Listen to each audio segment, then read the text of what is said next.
പിലോപ്പി വറുക്കുന്നതിനുള്ള മസാല തയ്യാറാക്കാം. മുളക് പൊടി 2 ടീസ്പൂൺ. ഞാൻ മഞ്ഞൾപ്പൊടി കൂടുതൽ ഇടാറുണ്ട് കേട്ടോ. 1 ടീസ്പൂൺ മഞ്ഞൾപ്പൊടി ഇടുന്നുണ്ട്. കുരുമുളക് പൊടി ഉണ്ടെന്നുണ്ടെങ്കിൽ അതിടാം.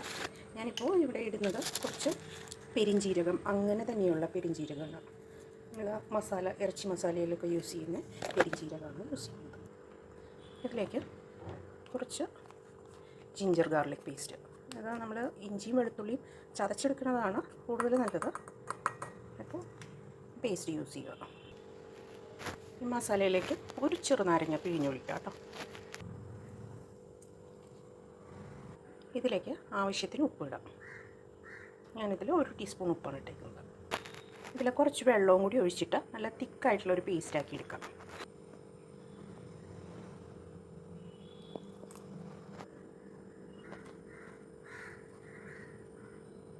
ഇപ്പോൾ മിക്സ് ചെയ്ത് നല്ല തിക്കായിട്ടുള്ള പേസ്റ്റായിട്ടുണ്ട്. ഇത് നമുക്ക് മീനിൽ തേച്ച് പിടിപ്പിക്കാം.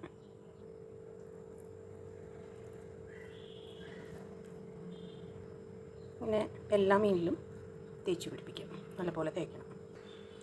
മീൻ വരഞ്ഞിരിക്കുന്ന ഇതിനിടയ്ക്കൊക്കെ പോകുന്ന രീതിയിൽ വേണം തേക്കാനായിട്ട്. 2 വശവും തേക്കണം കേട്ടോ. ഇപ്പോൾ മീനിൽ തേച്ച് പിടിപ്പിച്ചിട്ടുണ്ട്. ഒരു 5 മിനിറ്റ് നമുക്കത് റെസ്റ്റ് ചെയ്യാൻ വയ്ക്കാം. ഇപ്പോൾ മീൻ പുരട്ടി വെച്ചിട്ട് 5 മിനിറ്റ് ആയിട്ടുണ്ട്. നമുക്കിനി ചൂടായ എണ്ണയിലിട്ടത് വറുത്ത് പോരാം. എണ്ണ ചൂടായിട്ടുണ്ട്. എണ്ണ ഹൈ ഫ്ലെയിമിലാണ് ഞാൻ ചൂടാക്കിയത്. ഇപ്പോൾ ലോ ഫ്ലെയിമിലേക്ക് വെച്ചിട്ട് മീൻ ഇടുവാണ്. കാരണം അല്ലാന്നുണ്ടെങ്കിൽ കയ്യിലൊക്കെ പൊട്ടിത്തെറിക്കാനായിട്ട് സാധ്യതയുണ്ട്. ഇപ്പോൾ നമ്മൾ ഇട്ട് കൊടുക്കുമ്പോൾ ഇങ്ങനെ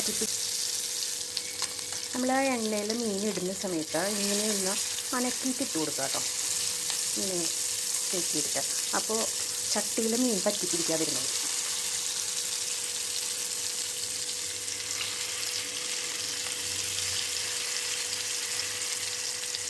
ഇനി തീ കൂട്ടി വെച്ച് കൊടുക്കുക കേട്ടോ. ഹൈ ഫ്ലെയിമിൽ ഫ്രൈ ചെയ്യുക. ഒരു 2 മിനിറ്റ് ഇങ്ങനെ ഹൈ ഫ്ലെയിമിൽ തന്നെ ഫ്രൈ ചെയ്യുക. എന്നിട്ട് നമുക്ക് തിരിച്ചിട്ട് കൊടുക്കാം കേട്ടോ. ഹൈ ഫ്ലെയിമിൽ ഫ്രൈ ചെയ്യുമ്പോൾ ആ മീനിൻ്റെ ഫ്ലഷ് നല്ല സോഫ്റ്റ് ആയിരിക്കും. മീനിൻ്റെ മാംസം നല്ല സോഫ്റ്റ് ആയിട്ടിരിക്കും. അപ്പോൾ മീൻ നമുക്ക് ചട്ടി വെച്ച് മറിച്ചിട്ട് കൊടുക്കാം.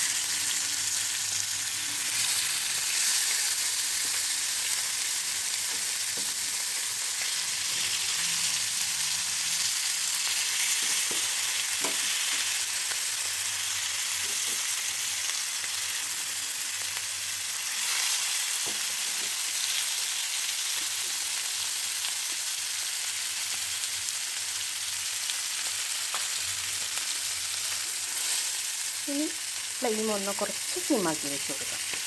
ഏറ്റവും സിമ്മിലേക്കല്ല, ഒരു മീഡിയം ഫ്ലെയിമിൽ വെച്ച് കൊടുക്കാം. അങ്ങനെ ഒരു 2-3 മിനിറ്റ് ഫ്രൈ ചെയ്യാം.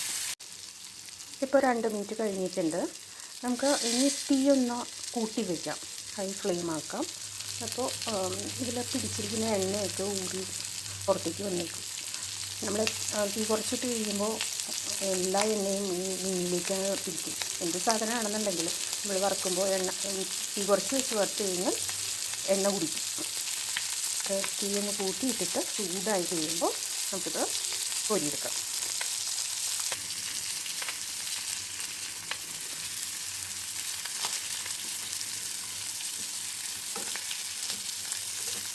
ഞാൻ ഓഫ് ചെയ്തിട്ട് എടുക്കാം കേട്ടോ. അല്ലാന്നുണ്ടെങ്കിൽ എനിക്ക് ഷൂട്ട് ചെയ്യലും എടുക്കലും കൂടി ആവില്ല. ഇപ്പോൾ നമ്മളുടെ പിലോപ്പി ഫ്രൈ പ്ലേറ്റിലേക്ക് മാറ്റിയിട്ടുണ്ട്. ഇനി ഊണ് കഴിക്കാം.